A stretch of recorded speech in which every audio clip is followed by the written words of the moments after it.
আজ বানাবো পেঁয়াজ রসুন ছাড়া সম্পূর্ণ নিরামিষ বিরিয়ানি। কি মশলার ব্যবহারে এবং ঠিক কি পদ্ধতিতে বানালে পেঁয়াজ রসুন ছাড়াও এই বিরিয়ানির স্বাদ হয়ে উঠবে যাকে বলে একদম রয়্যাল স্বাদের, সেটাই আজ দেখে নেব। সঙ্গে রইলাম আমি ঋতুপর্ণা, আপনারা দেখছেন ঋতুর রান্নাঘর। প্রথমেই আপনাদের দেখিয়ে নিই চালটা আমি কি নিয়েছি। এটা আমি 300 গ্রাম লম্বা দানার বাসমতি চালটা নিয়েছি। চালের পরিমাণটা আপনারা আপনাদের প্রয়োজন মতন কম বেশি করে নিতে পারেন।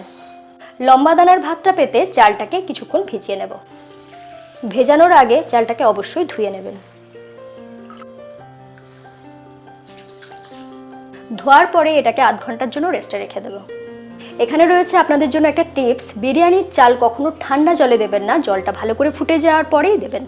বিরিয়ানির সুগন্ধটাকে বাড়ানোর জন্য জলটা যখন ফুটে উঠেছে বেশ ভালো করে, সেই সময় দিয়ে দিচ্ছি একটা তারা ফুল বা স্টার অ্যানিস, দিয়ে দিচ্ছি একটা বড় এলাচ, দিচ্ছি 3টে ছোট এলাচ, আর দিয়ে দেব হাফ চা চামচ শাহ জিরে, 7-8টার মতন গোটা গোলমরিচ। অনেকের ধারণা আছে যে বিরিয়ানির চাল যখন সিদ্ধ করা হবে তখন নাকি নুন দিতে নেই, কিন্তু এটা একেবারেই ভুল। নুনটা অবশ্যই দেবেন যাতে পুরো চালটাতে নুনটা ব্যালেন্স হয়ে যায়। দিয়ে দিচ্ছি 1 টেবিল চামচ নুন। জলের মধ্যে সুন্দর একটা গন্ধ এসে যাবে। এরপর দিয়ে দিচ্ছি ভিজিয়ে রাখা চালটা।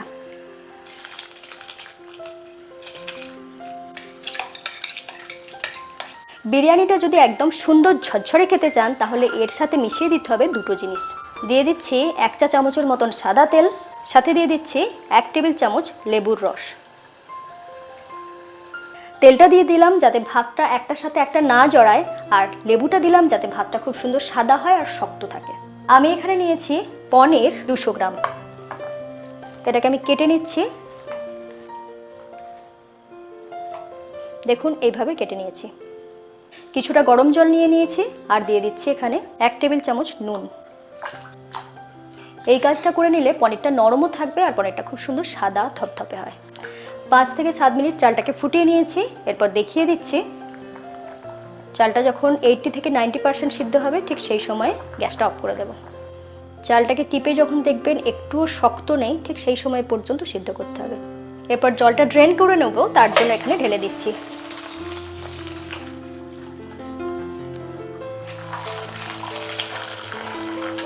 প্রথমে পনিরটাকে একটু ম্যারিনেট করে নেব, তার জন্য দিয়ে দিচ্ছি হাফ চা চামচের মতো নুন, দিয়ে দিচ্ছি হাফ চা চামচ চিনি, সামান্য একটু হলুদ দিচ্ছি যাতে রংটা বেশ ভালো হয়, হাফ চা চামচ কাশ্মীরি রেড চিলি পাউডার দিচ্ছি যাতে রংটাও ভালো হবে আর একটু ঝালঝাল হবে, পনিরটা আরও বেশি লোভনীয় লাগবে। একটু তেল ব্যবহার করছি যাতে মশলাগুলো খুব ভালো করে কোটিং হয়ে যায় পনিরের গায়ে।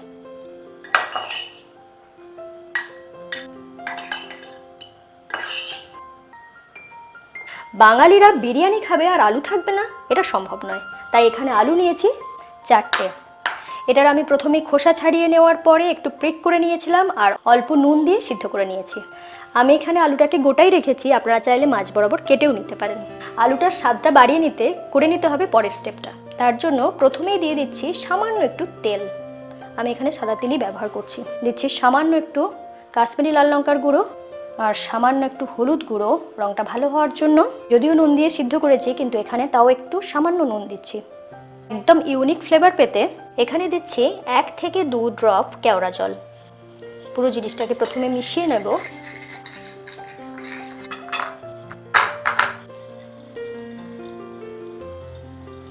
দেখুন আলুগুলো কত কালারফুল লাগছে।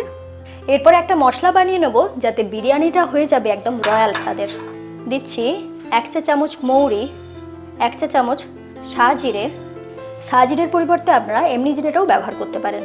দিচ্ছি 4-5টার মতন ছোট এলাচ, লাগছে দারচিনির একটা এরকম ছোট টুকরো, একটা বড় এলাচ দেব কিন্তু এর খোসাটাকে ছাড়িয়ে দেব। জায়ফলের একটা ছোট্ট টুকরো ব্যবহার করছি। দিচ্ছি কয়েকটা গোলমরিচ আর দেব সামান্য একটু জয়িত্রী।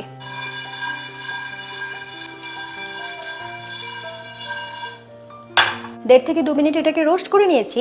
এই সময় দিয়ে দিচ্ছি সামান্য একটু নুন যাতে সহজেই মশলাটা বাটা যায়। দেখুন মশলাটা একদম মিহি করে বেটে নিয়েছি। এখানে আর একটা পেস্ট বানিয়ে নেব, তার জন্য নিয়েছি একটা বড় সাইজের টমেটো, সাথে দেব 2টো কাঁচা লঙ্কা।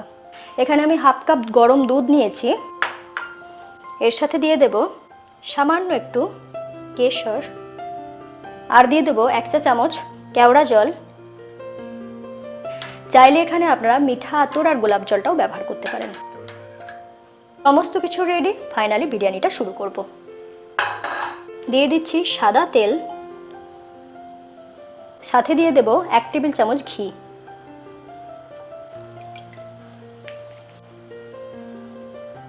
পনিরগুলো ভেজে নেব।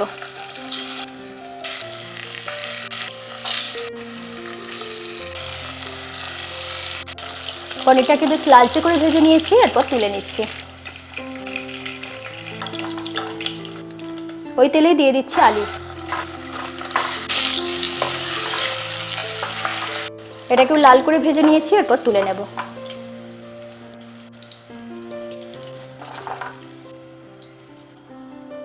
ওই একই তেলে আমি রান্নাটা করে নেব। দিয়ে দিচ্ছি ফোড়নে 2টো তেজপাতা, এখানে দিচ্ছি আদা বাটা 1 টেবিল চামচ। আদাটা একটু 1 থেকে 1.5 মিনিট ভেজে নিয়েছি, কাঁচা গন্ধটা চলে গিয়েছে। এরপর এখানে দিয়ে দিচ্ছি টমেটো আর কাঁচা লঙ্কা, যেটা বেটে রেখেছিলাম সেইটা। এরপর পরপর মশলাগুলো মিশিয়ে যাব। প্রথমে দিয়ে দিচ্ছি 1 টেবিল চামচ কাশ্মীরি লাল লঙ্কার গুঁড়ো, 1 চা চামচ হলুদ গুঁড়ো, দিচ্ছি স্বাদ মতো নুন, আর এখানে একটু সামান্য চিনি ব্যবহার করছি 1 চা চামচের মতো।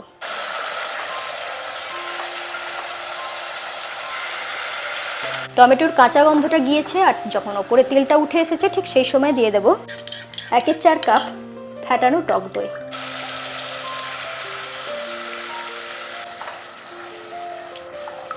দই দেওয়ার মজাই হলো প্রথম যখন দেবেন তখন জল কাটতে শুরু করবে, কিন্তু যখন কষানো হয়ে যাবে তেল উপরে উঠে আসবে। দই থেকে যখন তেলটা উঠে আসবে ঠিক সেই সময় দিয়ে দিচ্ছি বানিয়ে রাখা মশলাটা, তার থেকে দিয়ে দিচ্ছি 1 টেবিল চামচ। মশলাটা একদম তৈরি হয়ে গিয়েছে। এই সময় দিয়ে দেব আলু আর পনির যেটা ভেজে রেখেছিলাম সেইটা।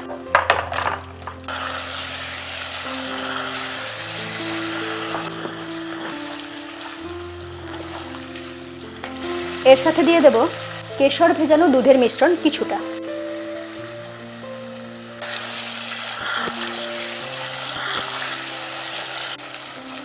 পুরো জিনিসটা তৈরি হয়ে গিয়েছে, এখান থেকে কিছুটা আমি তুলে নেব।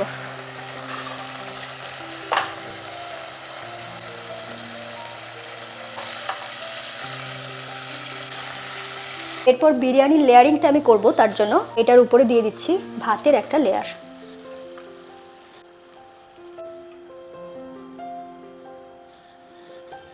এরপর বাকি পনির আর আলুটা দিয়ে দিচ্ছি ওপর থেকে। এখানে দিয়ে দিচ্ছি যে মশলাটা বানিয়েছিলাম সেখান থেকে কিছুটা, আর কেশর গোলা দুধের মিশ্রণ কিছুটা। এরপরে বাকি ভাতটা ওপর থেকে দিয়ে দিচ্ছি। আবার ওই মশলাটা দিয়ে দিচ্ছি কিছুটা, দিচ্ছি দুধের মিশ্রণ, আর এখানে কাঁচা লঙ্কাগুলোকে এইভাবে ভিতরের দিকে ঢুকিয়ে দিচ্ছি, যাতে কাঁচা লঙ্কার গন্ধটা খুব সুন্দরভাবে বিরিয়ানির মধ্যে চলে আসে। আপনাদেরকে লুকিয়ে একটা জিনিস আমি আগে থেকেই তুলে রেখেছিলাম, সেটা হলো মশলার তেলটা। সেটা এবার ওপর থেকে এইভাবে দিয়ে দেবো, তাহলে দেখতে কিন্তু দারুণ লাগে। আর ওপর থেকে দিয়ে দিচ্ছি সামান্য একটু ধনেপাতা। লো ফ্লেমে রেখে এটাকে 10 মিনিটের জন্য রান্না করে নেব। 10 মিনিট পরে গ্যাস অফ করে দিচ্ছি। কিছুক্ষণ স্ট্যান্ডিং টাইমে রাখার পরে এটাকে খুলবো।